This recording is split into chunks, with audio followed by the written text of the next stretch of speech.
Ini parah ini, Faisal Assegaf sudah sangat keterlaluan.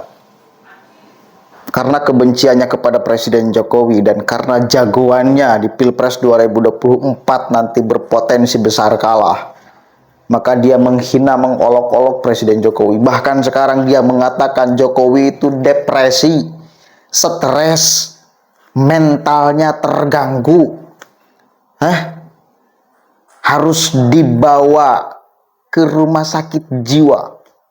Takut mentalnya, kejiwaannya terganggu katanya.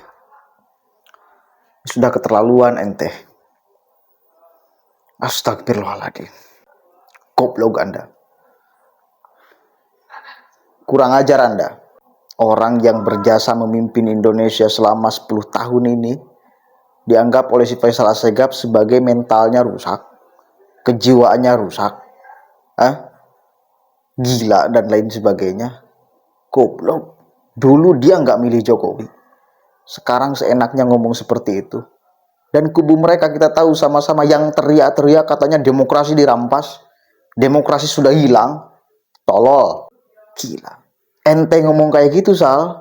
Kalau demokrasi ini sudah hilang, sebelum ente ngomong kayak gitu Sal, udah hilang ente Sal. Coba dengarkan nih. Ini kebangetan menurut saya. Ini sangat kebangetan si Faisal Assegaf. Saya mengikuti keragaman berpikir dalam dua kanal. Kanal yang mempersoalkan etika dan kanal yang mempersoalkan soal pelanggaran-pelanggaran undang-undang dan konstitusi. Tapi izinkan saya mau sedikit bertanya kepada Bang Habibur Rahman. Karena Anda kan orang yang dekat dengan Prabowo. Saya ingin tahu ketika rakyat melihat Jokowi panik. Kemudian yang disodorkan itu kan bahwa Jokowi tidak panik karena surveinya naik. Sementara survei yang ada itu semua tidak dipercaya oleh publik. Itu survei abal-abal, survei yang seolah-olah dibuat di belakang istana. Itu pendapat rakyat banyak, tidak usah ditanggapi. Tapi saya mau tanya Bung Habibur Rahman. 6 bulan terakhir ini ada nggak bocoran tentang laporan medis Presiden Jokowi? Misal soal mental, kejiwaan, psikis. Mungkin bocor di kubu Prabowo? Kenapa Anda tanyakan ini, Bang Faisal? Ini satu sisi yang tidak dibicarakan.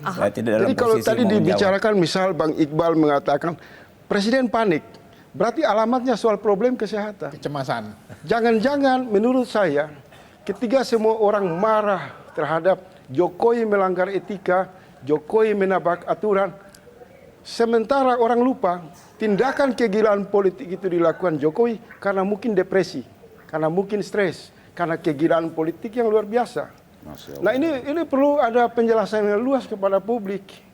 Jangan kita pada satu objek seseorang yang sudah banyak kita bicara etika, kita beri peringatan kepada presiden, tapi ternyata masalah presiden harus ke rumah sakit jiwa untuk menguji mentalnya.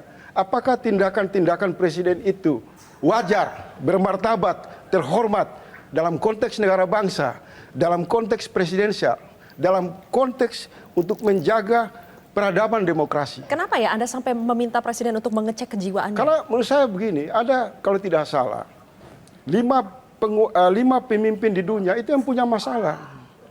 Karena mereka terbawa oleh syahwat kekuasaan yang sangat kuat, sehingga mereka membabi buta, gelap mata, menjadi otoriter, menjadi super jahat. Sehingga kalau kita merujuk kepada judul hari ini, kemarin dan kalau tidak salah, lain dulu lain sekarang. Menurut versi publik, pada dulu Jokowi masih bagus, masih apa adanya, masih natural. Tapi ketika sekarang dia sibuk membawa anaknya di panggung demokrasi, Kaisang dan Gibran, Jokowi banyak melakukan hal-hal yang menurut publik ini sudah sangat gila, sangat norak, sangat memalukan, dan tidak butuh pasal, tidak butuh mekanisme apapun untuk melihat itu secara terang di ruang publik. Oke, tapi dalilnya ini pandangan yang datang dari sisi yang tidak dibahasakan. Baik, tapi dalilnya kan begini ya, Bang Faisal. Dalilnya, saya mau lanjut lagi ke Bang Habibur Rahman. Sebelum ke Bang Bibip. Lanjutkan dulu sedikit, tuntaskan. Oleh sebab itu, ketika Prabowo, Bang Habibur Rahman, dan seluruh partai yang menurut publik tersandra, dugaan ya, tersandra dan manut di lingkaran kekuasaan hari-hari ini berdiri membela Jokowi, harus konfirmasi dulu kesehatan Jokowi. Apakah bisa dijamin mentalitasnya, jiwanya, tidak tergoncang akibat terlalu kentalnya nepotisme, tidak terlalu kentalnya Baik. perubahan psikologi Oke, Bang politik Faisal. dan lain-lain. Baik, tanggapi sedikit. Dan sampai kita membela seseorang yang pada ujungnya presiden ini bermasalah Oke, secara sudah kami tangkap. kejiwaan. Silakan Bang Habib. Ya, inilah demokrasi ya yang ada di masa kepemimpinannya Pak Jokowi. Seorang aktivis, Pak Faisal Assegaf, bebas menyampaikan pendapatnya sekeras apapun ya dan tidak mendapatkan masalah. Ini salah satu yang kita nikmati saat ini. Gitu. Kalau saya diminta membantah pernyataannya Pak Faisal, saya punya sejuta bantahan. Ya.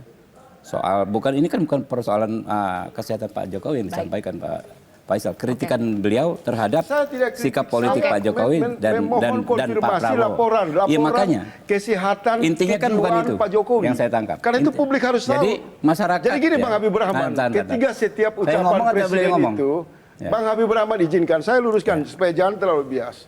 Ketika presiden menyampaikan satu kata, satu kalimat berperilaku, publik wajar dong. Iya. Mengkonfirmasi apakah presiden dalam posisi depresi, stres berat. Oke, Bang Habib. Sudah belum? Apakah Sudah. medis sudah Bang merekomendasi Faisal, posisi Jokowi itu Giliran sehat, Bang Habib, silakan batin, dan- ditanggapi. Saya boleh bicara Pak Ya. Faisal? Silakan. Oke. Jadi gini. Ini konfirmasi ya, jangan Ya. terlalu bias ya. Saya bicara sesuai dengan hak saya ya Pak Faisal ya. Saya menghormati hak Pak Faisal. Jadi itulah yang saya bilang, demokrasi. Silakan bicara keras. Saya ingin berbicara mendeliver apa yang ingin saya sampaikan. Bahwa publik kalau menurut saya justru kebalikannya. 180 derajat daripada yang disampaikan oleh Pak Faisal. Oke. Menurut kalian yang mesti diperiksa kejiwaannya nih, yang mentalnya terganggu, Presiden Jokowi atau Faisal Assegaf? Menurut kalian yang mesti diperiksa kejiwaannya, yang terganggu mentalnya, psikisnya, siapa? Presiden Jokowi atau Faisal Assegaf? Menurut saya yang perlu diperiksa itu Faisal Assegaf. Mengklaim atas nama rakyat. Rakyat kebanyakan. Suara publik. Bukan suara publik, itu suara ente aja, bos. Bukan suara rakyat, itu suara ente aja, Sal. Jangan bawa-bawa atas nama rakyat, Sal. Karena kelihatan bohongnya. Kalau mau berbohong, ya minimal kelihatan gak bohong-bohongnya gitu loh. Ini ente mau berbohong tapi kelihatan bohongnya. Kan goblok namanya itu. Bukan bodoh lagi, itu goblok namanya. Orang maling di depan yang punya barang. Goblok apa tidak itu? Bukan bodoh lagi, itu goblok namanya. Dia ngeklaim atas nama rakyat kan? Rakyat keseluruhan. Di berbagai kesempatan dia selalu ngeklaim atas nama rakyat. Sementara saya bagian daripada rakyat yang mengkritik habis-habisan dia. Artinya ucapannya bohong gitu loh. Kan udah terkonfirmasi jelas bohong. Jadi orang yang bohong itu lalu merasa paling benar, kira-kira itu mentalnya terganggu atau tidak? Psikisnya terganggu atau tidak? Kejiwaannya terganggu apa tidak? Kalau benar Anda tidak percaya survei, ngapain Anda teriak-teriak kayak gitu? Anda juga artinya terganggu oleh survei itu namanya. Kalau Prabowo yang didukung oleh Jokowi, elektabilitasnya melemah, maka mereka-mereka itu akan tiarap. Salah satunya Faisal Assegaf akan tiarap. Diam. Nunggu hasil. Ini kan enggak. Mereka terus bekerja keras untuk bagaimana caranya meruntuhkan citra Jokowi, marwah Jokowi, bahkan dikatakan depresi, dikatakan sakit jiwa dan lain sebagainya. Gila dan lain sebagainya. Dalam rangka apa? Menurunkan citra Jokowi. Tujuannya apa? Memalingkan suara rakyat dari pilihan Jokowi, yaitu Prabowo. Kalau orang sudah pede, bakal melakukan hal itu? Enggak bakalan. Artinya mereka yang terganggu, tapi merasa paling benar. Merasa paling tidak terganggu, padahal dia yang terganggu. Goblok lagi. Yang goblok lebih gobloknya itu mengklaim atas nama rakyat, atas nama publik itu tuh, yang gobloknya itu tuh. Saya berulang-ulang mengatakan goblok ya, karena dia pun nggak segan-segan menuduh Jokowi depresi, menuduh presiden kita mentalnya, kejiwaannya terganggu. Goblok itu namanya. Udah berapa kali tuh? Goblok tuh. Udah cukup ya. Ngeladenin orang kayak gini kan harus dengan goblok-goblokan. Karena memang goblok gitu. Assalamualaikum warahmatullahi wabarakatuh.